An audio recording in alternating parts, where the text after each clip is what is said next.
In this video, I'll summarize the plot of The Bell Jar in about 4 minutes and give you an analysis of the story. The novel begins with Esther Greenwood, a talented and ambitious college student, arriving in New York City for a summer internship at a prestigious magazine. On the surface, she seems to be living a dream, surrounded by glamorous opportunities and successful women. However, she feels increasingly detached from the fast-paced lifestyle and struggles with feelings of inadequacy. As she navigates social events, friendships, and professional expectations, she becomes disillusioned with the world she once aspired to join. Her anxiety deepens when she realizes she lacks a clear direction for her future, triggering a sense of existential dread. After her time in New York ends, Esther returns to her home in Massachusetts, expecting to begin a summer writing program. However, she learns she was rejected from the program, leaving her feeling adrift. Without a structured plan, her mental state deteriorates, and she struggles with insomnia and depression. She becomes obsessed with the idea of writing a novel, but finds herself unable to begin. Her mother, who fails to understand the severity of her condition, pressures her to learn shorthand as a practical skill. Feeling trapped and hopeless, Esther begins contemplating suicide, viewing it as an escape from her growing despair. Esther's depression worsens, leading to erratic behaviour and multiple failed attempts to take her own life. She is eventually sent to a psychiatrist who prescribes electroconvulsive therapy, an experience she finds traumatic. Her condition does not improve, and after another suicide attempt, she is placed in a mental institution.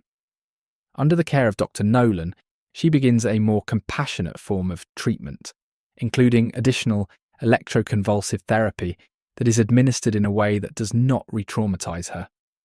Slowly, she starts to regain some sense of stability, though her recovery remains uncertain. Throughout her journey, Esther's relationships with men reflect her internal struggles.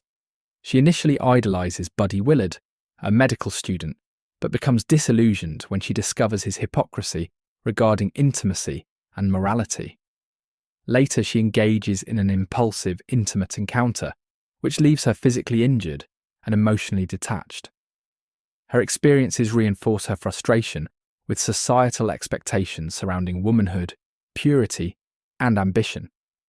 She rejects traditional roles but struggles to find an alternative that feels fulfilling.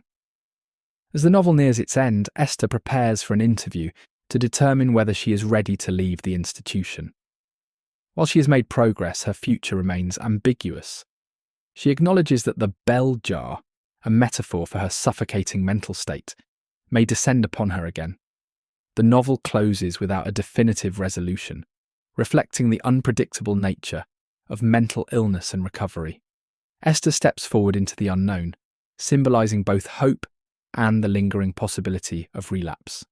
A central theme in The Bell Jar is the experience of mental struggles and the sense of isolation it creates. Esther's descent into depression is depicted with raw honesty, showing how alienation from both society and oneself can intensify suffering. Her inability to connect with those around her, whether in New York or at home, reinforces her loneliness. The novel critiques the inadequate and often harmful psychiatric treatments of the mid-20th century, particularly electroconvulsive therapy when administered without care. However, it also acknowledges the potential for healing when treatment is compassionate and patient-centered. The novel also explores the pressures placed on women in the 1950s, particularly regarding career ambitions, marriage, and sexual purity. Esther resents the expectation that she must choose between intellectual pursuits and traditional femininity. Her disillusionment with Buddy Willard highlights the hypocrisy of a society that holds women to stricter moral standards than men. The bell jar metaphor encapsulates her struggle. She feels trapped in an oppressive world with no clear way out. The novel ultimately presents an unsettling reality. While Esther gains some agency over her life, the structures that constrain women remain firmly in place.